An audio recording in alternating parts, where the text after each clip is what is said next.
আসসালামু আলাইকুম প্রিয় ভাইরা, আপনারা শুনছেন নবীদের জীবন কাহিনী সিরিজের ১৬তম পর্ব। আজকের পর্বে শুনছেন হযরত ইউসুফ আলাইহিস সালামের জীবনীর দ্বিতীয় অংশ। যারা চ্যানেলটিতে নতুন তাদের উদ্দেশ্যে বলবো, দয়া করে সাবস্ক্রাইব করে নিন এবং যারা ইতিপূর্বে সাবস্ক্রাইব করে নিয়েছেন তাদের অসংখ্য ধন্যবাদ। ভিডিওটি ভালো লাগলে একটি লাইক করবেন, আপনার মূল্যবান মতামত জানাতে একটি কমেন্ট করবেন এবং দিন দুনিয়ার বাণী যাতে সারা পৃথিবীতে ছড়িয়ে পড়ে তার জন্য শেয়ার করতে ভুলবেন না। আসুন শুরু করা যাক হযরত ইউসুফ আলাইহিস সালামের জীবনীর দ্বিতীয় অংশ। ইউসুফ মিশরের অর্থমন্ত্রীর গৃহে অন্ধকূপ থেকে উদ্ধার পাওয়ার পর ব্যবসায়ী কাফেলা তাকে বিক্রির জন্য মিশরের বাজারে উপস্থিত করল। মানুষ কেনা বেচার সেই হাটে এই অনিন্দ সুন্দর বালককে দেখে বড় বড় ধনশালী খরিদ্দাররা রীতিমতো প্রতিযোগিতা শুরু করল। কিন্তু আল্লাহ পাক তাকে মর্যাদার স্থানে সমুন্নত করতে চেয়েছিলেন, তাই সব খরিদ্দারকে ডিঙিয়ে মিশরের তৎকালীন অর্থ ও রাজস্ব মন্ত্রী কিতফির তাকে বহুমূল্য দিয়ে খরিদ করে নিলেন। কিতফির ছিলেন নিঃসন্তান। মিশরের অর্থমন্ত্রীর উপাধি ছিল আজিজ বা আজিজ মিশর। ইউসুফকে ক্রয় করে এনে তিনি তাকে স্বীয় স্ত্রীর হাতে সমর্পণ করলেন এবং বললেন, একে সন্তানের ন্যায় উত্তম রূপে লালন পালন করো, এর থাকার জন্য উত্তম ব্যবস্থা করো, ভবিষ্যতে সে আমাদের কল্যাণে আসবে। বস্তুত ইউসুফের কমনীয় চেহারা ও নম্র ভদ্র ব্যবহারে তাদের মধ্যে সন্তানের মমতা জেগে ওঠে।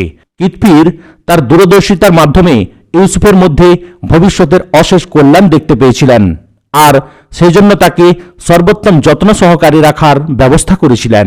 মূলত এসবই ছিল আল্লাহর পূর্ব নির্ধারিত। এ বিষয়ে কুরআনী বক্তব্য নিম্নরূপ: মিশরে যে ব্যক্তি তাকে ক্রয় করল সে তার স্ত্রীকে বলল, একে সম্মানজনকভাবে থাকার ব্যবস্থা করো, সম্ভবত সে আমাদের কল্যাণে আসবে অথবা আমরা তাকে পুত্ররূপে গ্রহণ করে নেব।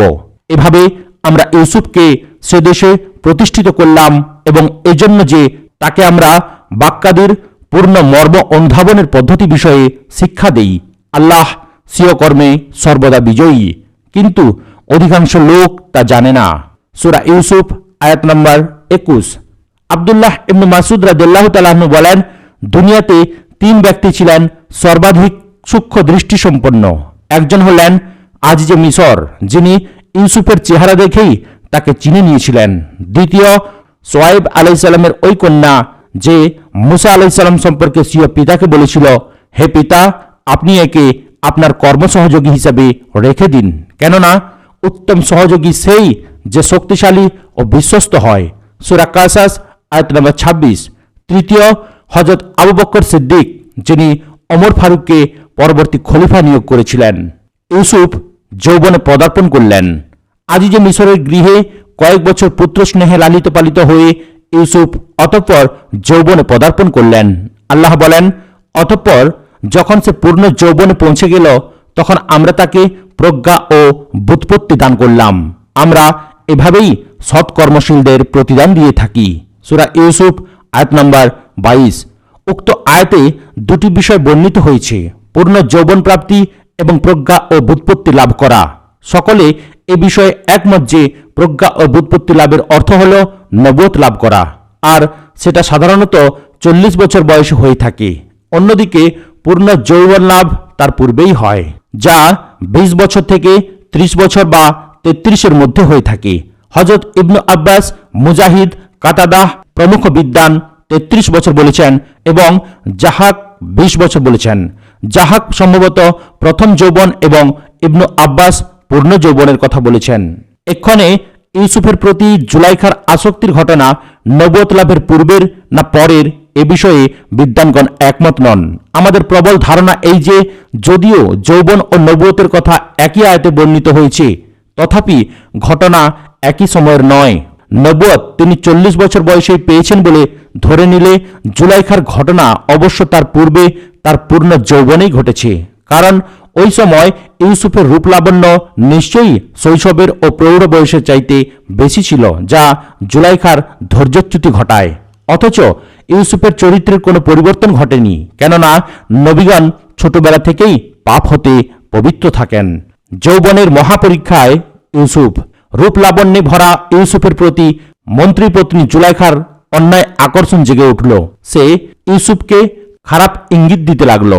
এ বিষয়ে আল্লাহ বলেন, আর সে যে মহিলার বাড়িতে থাকত ওই মহিলা তাকে ফুসলাতে লাগলো এবং একদিন দরজাসমূহ বন্ধ করে দিয়ে বলল, কাছে এসো। ইউসুফ বলল, আল্লাহ আমাকে ক্ষমা করুন। তিনি অর্থাৎ আপনার স্বামী আমার মনিব, তিনি আমার উত্তম বসবাসের ব্যবস্থা করেছেন। নিশ্চয়ই সীমালঙ্ঘনকারীগণ সফলকাম হয় না। আয়াত নম্বর 23। উক্ত মহিলা তার বিষয়ে কুচিন্তা করেছিল এবং ইউসুফ তার প্রতি অনিচ্ছাকৃত কল্পনা করেছিল। যদি না সে স্বীয় পালনকর্তার প্রমাণ অবলোকন করত, অর্থাৎ আল্লাহ নির্ধারিত উপদেশদাতা নফসে লাওয়ামাহ তথা শানিত বিবেক যদি তাকে কঠোরভাবে বাধা না দিত। এভাবেই এটা এজন্য হয়েছে যাতে আমরা তার থেকে যাবতীয় মন্দ ও নির্লজ্জ বিষয় সরিয়ে দিই। নিশ্চয়ই সে আমাদের মনোনীত বান্দাগণের একজন। তারা উভয়ে ছুটে দরজার দিকে গেল এবং মহিলাটি ইউসুফের জামা পিছন দিক থেকে ছিঁড়ে ফেলল। উভয়ে মহিলার স্বামীকে দরজার মুখে পেল। তখন মহিলাটি তাকে বলল, যে ব্যক্তি তোমার স্ত্রীর সাথে অন্যায় বাসনা করে তাকে কারাগারে নিক্ষেপ করা অথবা অন্য কোনো যন্ত্রণাদায়ক শাস্তি দেওয়া ব্যতীত আর কি সাজা হতে পারে? ইউসুফ বলল, সেই আমাকে তার কুমতলব সিদ্ধ করার জন্য ফুসলিয়েছে। তখন মহিলার পরিবারের জনৈক ব্যক্তি সাক্ষ্য দিল যে যদি ইউসুফের জামা সামনের দিকে ছেঁড়া হয় তাহলে মহিলা সত্য কথা বলেছে এবং ইউসুফ মিথ্যাবাদী, আর যদি তার জামা পিছন দিক থেকে ছেঁড়া হয় তবে মহিলা মিথ্যা বলেছে এবং ইউসুফ সত্যবাদী। অতঃপর গৃহস্বামী যখন দেখল যে ইউসুফের জামা পিছন দিক থেকে ছেঁড়া, তখন সে স্বীয় স্ত্রীকে উদ্দেশ্য করে বলল, এটা তোমাদের ছলনা, নিঃসন্দেহে তোমাদের ছলনা খুবই মারাত্মক। অতঃপর তিনি ইউসুফকে সান্ত্বনা দিয়ে বললেন, ইউসুফ, এ প্রসঙ্গ ছাড়ো, আর হে মহিলা, এ পাপের জন্য ক্ষমা প্রার্থনা করো। নিশ্চিতভাবে তুমিই পাপাচারিণী। সূরা ইউসুফ আয়াত নাম্বার 23 থেকে 29। মহিলাদের সমাবেশে ইউসুফ গৃহস্বামী দুজনকে নিরস্ত্র করে ঘটনা চেপে যেতে বললেও ঘটনা চেপে থাকেনি, বরং নানা ডালপালা গজিয়ে শহরময় রাষ্ট্র হয়ে গেল যে আজিজের স্ত্রী স্বীয় পুত্রসম গোলামের সাথে অন্যায় কর্মে উদ্যোগী হয়েছিলেন। তখন বিষয়টি পরিষ্কার করার জন্য জুলাইখা শহরের উচ্চ শ্রেণীর মহিলাদের নিজ বাড়িতে ভোজসভায় দাওয়াত দেবার মনস্থ করল। এ বিষয়ে কুরআনী বর্ণনা নিম্নরূপ। নগরে মহিলারা বলাবলি করতে লাগলো যে আজিজের স্ত্রী স্বীয় গোলামকে অন্যায় কাজে ফুসলিয়েছে, সে তার প্রতি আসক্ত হয়ে গেছে, আমরা তো তাকে প্রকাশ্য ভ্রষ্টতার মধ্যে দেখতে পাচ্ছি। তখন সে অর্থাৎ জুলাইখা তাদের চক্রান্তের কথা শুনল। তখন তাদের জন্য একটা ভোজসভার আয়োজন করল এবং ফল কাটার জন্য তাদের প্রত্যেককে একটা করে চাকু দিল। অতঃপর ইউসুফকে বলল, এদের সামনে চলে এসো। সে মতে ইউসুফ সেখানে এলো। অতঃপর যখন তারা তাকে স্বচক্ষে দেখল তখন সবাই হতভম্ব হয়ে গেল এবং ফল কাটতে গিয়ে নিজেদের অজান্তে স্ব হাত কেটে ফেলল। ইউসুফের সৌন্দর্য দেখে বিস্ময়ে অভিভূত হয়ে তারা বলে উঠল, হায় আল্লাহ, এ তো মানুষ নয়, এ যে মর্যাদাবান ফেরেশতা। মহিলাদের এই অবস্থা দেখে উৎসাহিত হয়ে জুলাইখা বলে উঠল, এই হলো সেই যুবক যার জন্য তোমরা আমাকে ভর্ৎসনা করেছ। আমি তাকে প্ররোচিত করেছিলাম, কিন্তু সে নিজেকে সংযত রেখেছে। এক্ষণে আমি তাকে যা আদেশ দিই তা যদি সে পালন না করে তাহলে সে অবশ্যই কারাগারে নিক্ষিপ্ত হবে এবং সে অবশ্যই লাঞ্ছিত হবে। সূরা ইউসুফ আয়াত নাম্বার 30 থেকে 32। উপরোক্ত আয়াতে জুলাইখার প্রকাশ্য দম্ভক্তি থেকে বোঝা যায় যে উপস্থিত মহিলারাও ইউসুফের প্রতি আকৃষ্ট হয়ে পড়ে এবং জুলাইখার কুপ্রস্তাবের সাথে তারাও ঐক্যমত পোষণ করে, যা ইউসুফের প্রার্থনায় বহুবচন ব্যবহার করায় বোঝা যায়। যেমন এই কঠিন পরীক্ষার সময়ে ইউসুফ আল্লাহর আশ্রয় প্রার্থনা করে বলেন, হে আমার পালনকর্তা, এরা আমাকে যে কাজের দিকে আহ্বান জানাচ্ছে তার চাইতে কারাগারই আমার নিকটে অধিক পছন্দনীয়। হে আল্লাহ, যদি তুমি এদের চক্রান্তকে আমার থেকে ফিরিয়ে না নাও তবে আমি হয়তো তাদের প্রতি আকৃষ্ট হয়ে পড়ব এবং আমি মূর্খদের অন্তর্ভুক্ত হয়ে যাব। অতঃপর তার পালনকর্তা তার প্রার্থনা কবুল করলেন ও তাদের চক্রান্ত প্রতিহত করলেন। নিশ্চয়ই তিনি সর্বশ্রোতা ও সর্বজ্ঞ। সূরা ইউসুফ আয়াত নম্বর 33 এবং 34। শহরের সম্ভ্রান্ত মহিলাদের নিজ বাড়িতে জমা করে তাদের সামনে জুলাইখার নিজের লাম্পট্যকে প্রকাশ্যে বর্ণনার মাধ্যমে একথা অনুমিত হয় যে সেই সময়কার মিশরীয় সমাজে বেহায়াপনা ও ব্যভিচার ব্যাপকতর ছিল। নবীগণ নিষ্পাপ মানুষ ছিলেন। ইউসুফের প্রার্থনায় আমি তাদের প্রতি আকৃষ্ট হয়ে পড়ব। কথার মধ্যে এ সত্য ফুটে উঠেছে যে নবীগণ মানুষ ছিলেন এবং মনুষ্যসুলভ স্বাভাবিক প্রবণতা তাদের মধ্যেও ছিল। তবে আল্লাহর বিশেষ অনুগ্রহ ও ব্যবস্থাধীনে তারা যাবতীয় কবিরা গুনাহ হতে মুক্ত থাকেন এবং নিষ্পাপ থাকেন। বেগানা নারী ও পুরুষের মাঝে চৌম্বিক আকর্ষণ এটা আল্লাহ সৃষ্ট প্রবণতা, যা অপরিহার্য। ফেরেশতাদের মধ্যে আল্লাহ এই প্রবণতা ও ক্ষমতা সৃষ্টি করেননি, তাই তারা এসব থেকে স্বাভাবিকভাবেই মুক্ত। রাসূলুল্লাহ সাল্লাল্লাহু আলাইহি ওয়াসাল্লাম হাদিসে কুদসিতে বলেন, আল্লাহ তাআলা স্বীয় ফেরেশতা মণ্ডলীকে বলেন, আমার বান্দা যখন কোনো সৎকর্মের আকাঙ্ক্ষা করে তখন তার ইচ্ছার কারণে তার আমলনামায় একটা নেকি লিখে দাও। যদি সে সৎ কাজটি সম্পন্ন করে তবে 10টি নেকি লিপিবদ্ধ করো। পক্ষান্তরে যদি কোনো পাপ কাজের ইচ্ছা করে অতঃপর আল্লাহর ভয়ে তা পরিত্যাগ করে তখন পাপের পরিবর্তে তার আমলনামায় 1টি নেকি লিখে দাও। আর যদি পাপ কাজটি সে করেই ফেলে তবে 1টির বদলে 1টি গুনাহ লিপিবদ্ধ করো। অতএব ইউসুফের অন্তরে অনিচ্ছাকৃত অপরাধ প্রবণতা সৃষ্টির আশঙ্কাটি কেবল ধারণার পর্যায়ে ছিল, সেটা সগীরা বা কবিরা কোনরূপ গুনাহের অন্তর্ভুক্ত ছিল না। নিঃসন্দেহে ইউসুফ ছিলেন নির্দোষ ও নিষ্পাপ এবং পূত চরিত্রের যুবক। ইউসুফের সাক্ষী কে ছিলেন? উপরের আলোচনায় 26 নম্বর আয়াতে আল্লাহ বলেছেন, ওই মহিলার পরিবারের জনৈক ব্যক্তি সাক্ষ্য দিল। কিন্তু কে সেই ব্যক্তি সে বিষয়ে কুরআনে কিছু বলা হয়নি। তবে ইবনু জারির, আহমদ, তাবারানি, হাকিম প্রমুখ হযরত আব্দুল্লাহ ইবনে আব্বাস রাদিয়াল্লাহু তাআলা আনহু থেকে একটি হাদিস বর্ণনা করেছেন, যেখানে বলা হয়েছে যে 4টি শিশু দোলনায় থাকতে কথা বলেছিল। তন্মধ্যে ইউসুফের সাক্ষী হিসাবে একটি শিশুর কথা এসেছে। শায়েখ আলবানী বলেন, হাদিসটি জয়ীফ। কুরতুবী বলেন, উক্ত ব্যক্তি ছিলেন গৃহস্বামী আজিজে মিশরের সাথী, তার একান্ত পরামর্শদাতা, দূরদর্শী জ্ঞানী ব্যক্তি, যিনি জুলাইখার চাচাতো ভাই ছিলেন। তিনি ইউসুফের জামা সম্মুখ থেকে বা পিছন থেকে ছেঁড়া কিনা প্রমাণ হিসাবে পেশ করার কথা বলেন। সূরা ইউসুফ আয়াত নম্বর 26 থেকে 28। যদি দোলনার শিশু সাক্ষ্য দিত তাহলে সেটা অলৌকিক ঘটনা হতো এবং সেটাই যথেষ্ট হতো, অন্য কোনো প্রমাণের দরকার হতো না। ইউসুফ জেলে গেলেন। শহরের বিশিষ্ট মহিলাদের সমাবেশে জুলাইখা নির্লজ্জভাবে বলেছিল, ইউসুফ হয় আমার ইচ্ছা পূরণ করবে নয় জেলে যাবে। অন্য মহিলারাও জুলাইখাকে সমর্থন করেছিল। এতে বোঝা যায় যে সে যুগে নারী স্বাধীনতা ও স্বেচ্ছাচারিতা চরমে উঠেছিল।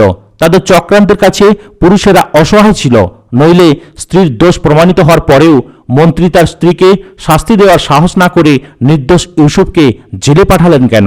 অবশ্য লোকজনের মুখ বন্ধ করার জন্য ও নিজের ঘর রক্ষার জন্যও এটা হতে পারে। ইউসুফ যখন বুঝলেন যে ওই মহিলাদের চক্রান্ত থেকে উদ্ধার পাওয়ার কোনো উপায় নেই, তখন তিনি আল্লাহর আশ্রয় প্রার্থনা করে বললেন, আল্লাহ, এরা আমাকে যে কাজে আহ্বান করছে তার চেয়ে কারাগারই আমার জন্য শ্রেয়। আল্লাহ তার দোয়া কবুল করলেন এবং তাদের চক্রান্তকে হটিয়ে দিলেন। সূরা ইউসুফ আয়াত নাম্বার 23 এবং 24। এতে বোঝা যায় যে চক্রান্তটা একপক্ষীয় ছিল এবং তাতে ইউসুফের লেশমাত্র সম্পৃক্ততা ছিল না। দ্বিতীয়ত, ইউসুফ যদি জেলখানাকে অধিকতর পছন্দনীয় না বলতেন এবং শুধুমাত্র আল্লাহর আশ্রয় প্রার্থনা করতেন, তাহলে হয়তোবা আল্লাহ তার জন্য নিরাপত্তার অন্য কোনো ব্যবস্থা করতেন। যাই হোক, আজিজে মিশরের গৃহে বাস করে চারিত্রিক পবিত্রতা রক্ষা করা অসম্ভব বিবেচনা করে ইউসুফ জুলাইকার হুমকি মতে জেলখানাকেই অধিকতর শ্রেয় বলেন। ফলে কারাগারই তার জন্য নির্ধারিত হয়ে যায়। আল্লাহ তাআলা মহিলাদের চক্রান্ত জাল থেকে ইউসুফকে বাঁচানোর জন্য কৌশল করলেন। আজিজে মিশর ও তার সভাসদগণের মধ্যে ইউসুফের সততা ও সচ্চরিত্রতা সম্পর্কে নিশ্চিত ধারণা জন্মেছিল। তথাপি লোকজনের কানাঘুষা বন্ধ করার জন্য এবং সর্বোপরি নিজের ঘর রক্ষা করার জন্য ইউসুফকে কিছুদিনের জন্য কারাগারে আবদ্ধ রাখাকেই তারা সমীচীন মনে করলেন এবং সে মতে ইউসুফ জেলে প্রেরিত হলেন। যেমন আল্লাহ বলেন, অতঃপর এসব সততার নিদর্শন দেখার পর তারা আজিজে মিশর ও তার সাথীরা তাকে অর্থাৎ ইউসুফকে কিছুদিন কারাগারে রাখা সমীচীন মনে করল। সূরা ইউসুফ আয়াত নম্বর 35। কারাগারের জীবন। বালাখানা থেকে জেলখানায় নিক্ষিপ্ত হওয়ার পর এক করুণ অভিজ্ঞতা শুরু হলো ইউসুফের জীবনে। মনোকষ্ট ও দৈহিক কষ্ট, সাথে সাথে স্নেহান্ধ ফুফু ও সন্তানহারা পাগলপাড়া বৃদ্ধ পিতাকে কেনানে ফেলে আসার মানসিক কষ্ট, সব মিলিয়ে ইউসুফের জীবন হয়ে ওঠে দুর্বিষহ। কেনানে ভাইরা শত্রু, মিশরে জুলাইখা শত্রু, নিরাপদ আশ্রয় কোথাও নেই। অতএব জেলখানাকেই আপাতত জীবনসাথী করে নিলেন এবং নিজেকে আল্লাহর আশ্রয় সমর্থন করে কয়েদে সাথীদের মধ্যে দ্বীনের দাওয়াতে মনোনিবেশ করলেন। ইতিপূর্বে বলা হয়েছে যে ইউসুফকে আল্লাহ স্বপ্ন ব্যাখ্যা দানের বিশেষ জ্ঞান দান করেছিলেন। সূরা ইউসুফ আয়াত নম্বর 6। দ্বীনের দাওয়াতের ক্ষেত্রে এই বিষয়টিও তার জন্য সহায়ক প্রমাণিত হয়। জেলখানার সাথীদের নিকটে ইউসুফের দাওয়াত। ইউসুফ কারাগারে পৌঁছলে সাথে আরও দুজন অভিযুক্ত যুবক কারাগারে প্রবেশ করে। তাদের একজন বাদশাহকে মদ্যপান করাতো এবং অপরজন বাদশাহর বাবুর্চি ছিল। ইবনু কাসির তাফসিরবিদগণের বরাত দিয়ে লেখেন যে তারা উভয়ই বাদশাহর খাদ্যে বিষ মেশানোর দায়ে অভিযুক্ত হয়ে জেলে আসে। তখনও মামলার তদন্ত চলছিল এবং চূড়ান্ত রায় বাকি ছিল। তারা জেলে এসে ইউসুফের সততা, বিশ্বস্ততা, ইবাদতগুজারি ও স্বপ্ন ব্যাখ্যাদানের ক্ষমতা সম্পর্কে জানতে পারে।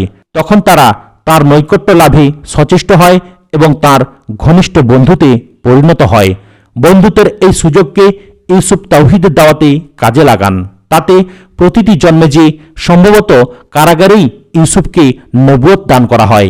ইউসুফের কারা সঙ্গীতদ্বয় এবং তাদের নিকটে প্রদত্ত দাওয়াতের বিবরণ আল্লাহ দিয়েছেন নিম্নোক্তভাবে। ইউসুফের সাথে কারাগারে দুজন যুবক প্রবেশ করল। তাদের একজন বলল, আমি স্বপ্নে দেখলাম যে আমি মদ নিংড়াচ্ছি। অপরজন বলল, আমি দেখলাম যে আমি মাথায় করে রুটি বহন করছি আর তা থেকে পাখি খেয়ে নিচ্ছে।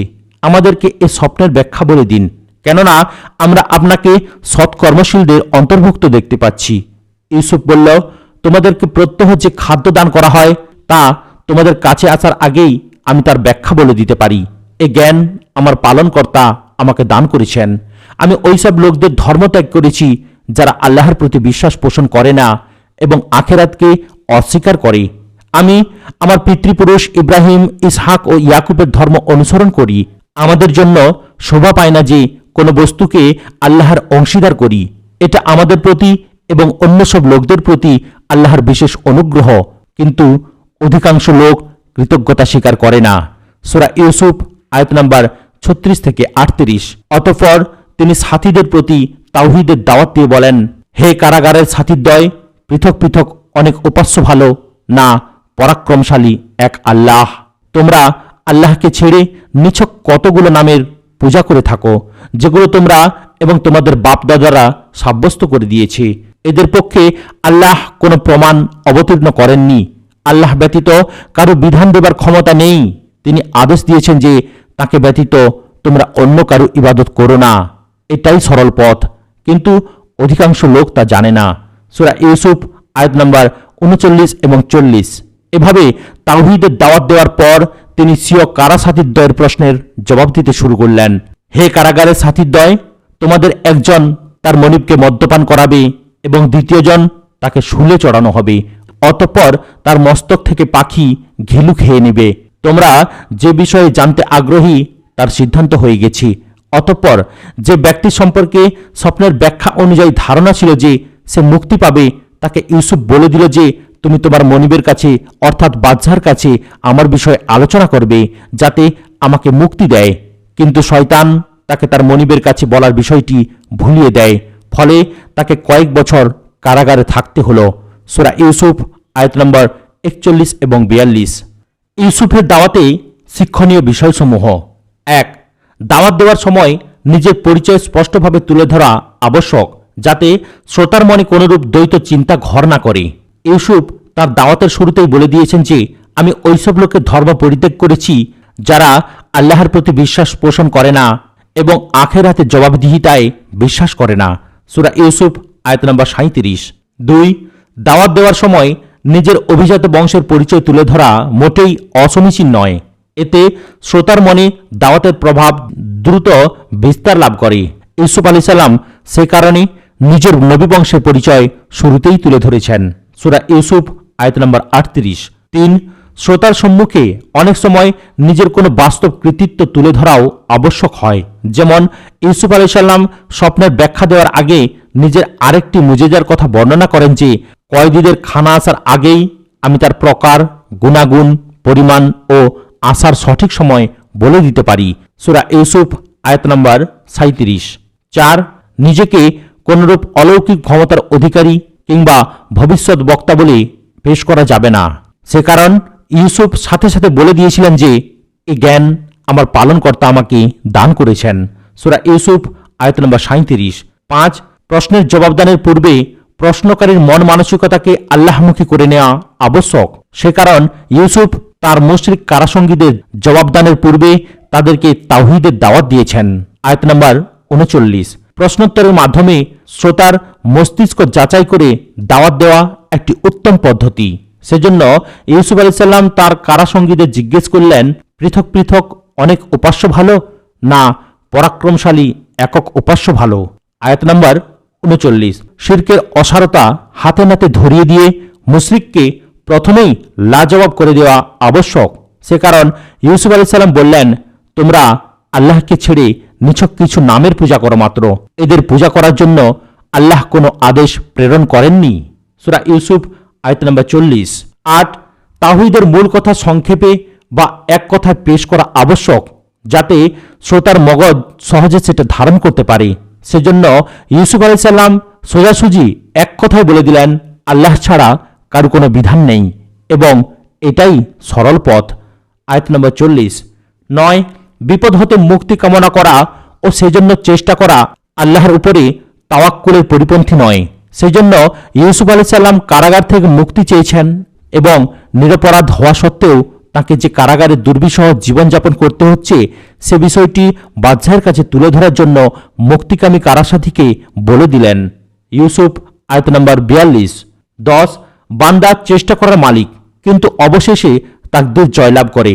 সে কারণ ইউসুফের মুক্তিপ্রাপ্ত কয়েকটি বন্ধু বাদশার কাছে তার কথা বলতে ভুলে গেল এবং কয়েক বছর তাকে কয়েদখানায় থাকতে হলো। অধিকাংশ তাফসিরগণ তার কারাজীবনের মেয়াদ 7 বছর বলেছেন। এভাবে অবশেষে তাকদীর বিজয়ী হলো, কারণ আল্লাহর মঙ্গল ইচ্ছা বান্দা বুঝতে পারে না। বাদশার স্বপ্ন ও কারাগার থেকে ইউসুফের ব্যাখ্যাদান। মিশরের বাদশাহ একটি স্বপ্ন দেখলেন এবং এটি ছিল আল্লাহর পক্ষ হতে ইউসুফের কারামুক্তির ওসিলা। অতঃপর বাদশাহ তার সভাসদগণকে ডেকে স্বপ্নের ব্যাখ্যা জিজ্ঞেস করেন, কিন্তু কেউ জবাব দিতে পারল না। অবশেষে তার বাদশাহকে সান্ত্বনা দেওয়ার জন্য বলল, এগুলি কল্পনাপ্রসূত স্বপ্ন মাত্র, এগুলির কোনো বাস্তবতা নেই। কিন্তু বাদশাহ তাতে স্বস্তি পান না। এমন সময় কারামুক্ত সেই খাদেম বাদশাহর কাছে তার কারাসঙ্গী ও বন্ধু ইউসুফের কথা বলল। তখন বাদশাহ ইউসুফের কাছে স্বপ্ন ব্যাখ্যা জানার জন্য উক্ত খাদেমকে কারাগারে পাঠালেন। সে স্বপ্ন ব্যাখ্যা শুনে এসে বাদশাহকে সব বৃত্তান্ত বলল। উক্ত বিষয়ে কুরআনী বর্ণনা নিম্নরূপ। বাদশাহ বলল, আমি স্বপ্নে দেখলাম 7টি মোটা তাজা গাভী, এদেরকে 7টি শীর্ণ গাভী খেয়ে ফেলছে এবং 7টি সবুজ শীষ ও অন্যগুলো শুষ্ক। হে সভাসদবর্গ, তোমরা আমাকে আমার স্বপ্নের ব্যাখ্যা বলে দাও, যদি তোমরা স্বপ্ন ব্যাখ্যায় পারদর্শী হয়ে থাকো। তারা বলল, এটি কল্পনাপ্রসূত স্বপ্ন মাত্র, এরূপ স্বপ্নের ব্যাখ্যা আমাদের জানা নেই। সূরা ইউসুফ আয়াত নম্বর 43 এবং 44।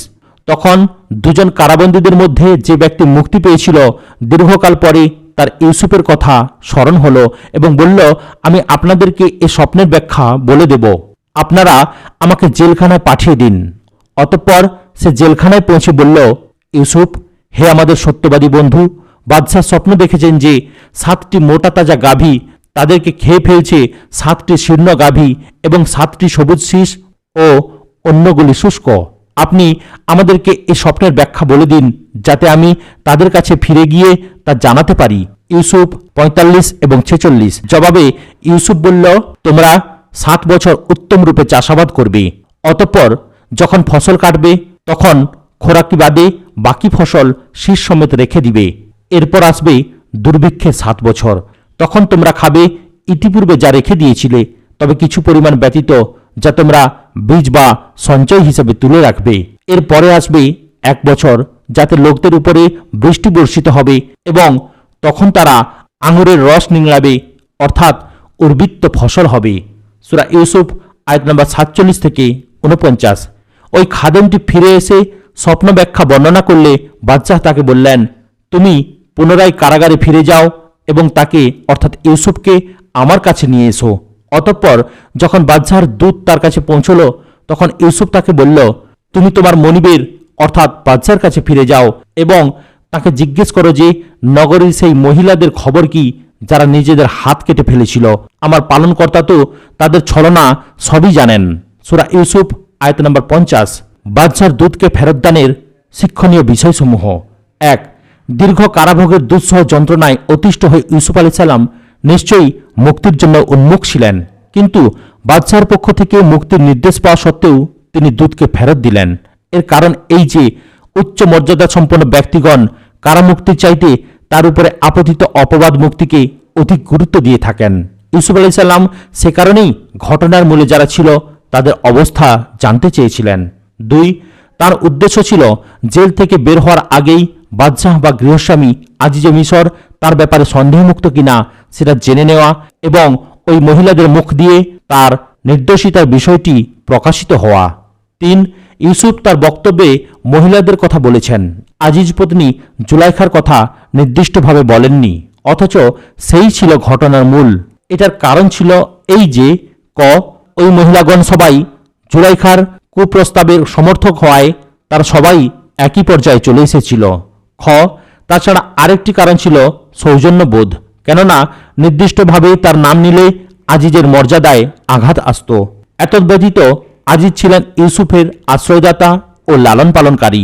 তার প্রতি কৃতজ্ঞতাবোধের আধিক্য ইউসুফকে আজিজ পত্নীর নাম নিতে দ্বিধান্বিত করেছে। ইউসুফ আলাইহিস সালামের এবম্বিত উন্নত আচরণের মধ্যেই যে কোনো মর্যাদান ব্যক্তির জন্য শিক্ষণীয় বিষয় লুকিয়ে রয়েছে। 4। ইউসুফ চেয়েছিলেন এ সত্য প্রমাণ করে দিতে যে প্রত্যেক মানুষের মধ্যে মন্দ প্রবণতা থাকলেও তা নেককার মানুষকে পথভ্রষ্ট করতে পারে না আল্লাহর বিশেষ অনুগ্রহের কারণে। যদি আমি সেই অনুগ্রহ না পেতাম তাহলে হয়তো আমিও পথভ্রষ্ট হয়ে যেতাম। অতএব আল্লাহর আনুগত্যের মাধ্যমে তার অনুগ্রহ লাভে সদা সচেষ্ট থাকাই বান্দার সর্বাপেক্ষা বড় কর্তব্য। বস্তুত এইরূপ পবিত্র হৃদয়কে কুরআনে নফসে মুতমাইন্নাহ বা প্রশান্ত হৃদয় বলা হয়েছে। সূরা ফাজর আয়াত নম্বর 27, যা অর্জন করার জন্য সকলকেই সচেষ্ট হওয়া উচিত।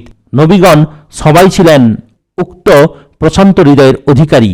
আল্লাহর বিশেষ অনুগ্রহে ইউসুফ আলাইহিস সালামও অনুরূপ পবিত্র হৃদয়ের অধিকারী ছিলেন এবং তিনি চেয়েছিলেন বাদশাহও তার পবিত্রতা সম্পর্কে নিশ্চিত হন। 5. পবিত্রতার অহংকার। বাদশাহর দূতকে ফিরিয়ে দেওয়ার মধ্যে ইউসুফের হৃদয়ে পবিত্রতার যে অহংকার জন্মেছিল তা প্রত্যেক নির্দোষ মানুষের মধ্যে থাকা উচিত। ইউসুফের এই সাহসী আচরণে অভিভূত হয়ে শেষ নবী মুহাম্মদ সাল্লাল্লাহু আলাইহি ওয়াসাল্লাম বলেন, নিশ্চয়ই সম্ভ্রান্ত ব্যক্তির পুত্র সম্ভ্রান্ত, তার পুত্র সম্ভ্রান্ত, তার পুত্র সম্ভ্রান্ত। তারা হলেন ইব্রাহিমের পুত্র ইসহাক, তার পুত্র ইয়াকুব ও তার পুত্র ইউসুফ।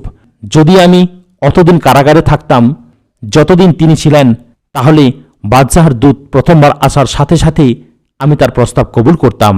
এ কথা বলার পর রাসূলুল্লাহ সাল্লাল্লাহু আলাইহি ওয়াসাল্লাম সূরা ইউসুফের 50 নম্বর আয়াতটি পাঠ করলেন। বাদশাহর দরবারে ইউসুফ আলাইহিস সালাম। কারাগার থেকে পাঠানো ইউসুফের দাবি অনুযায়ী মহিলাদের কাছে বাদশাহ ঘটনা তদন্ত করলেন।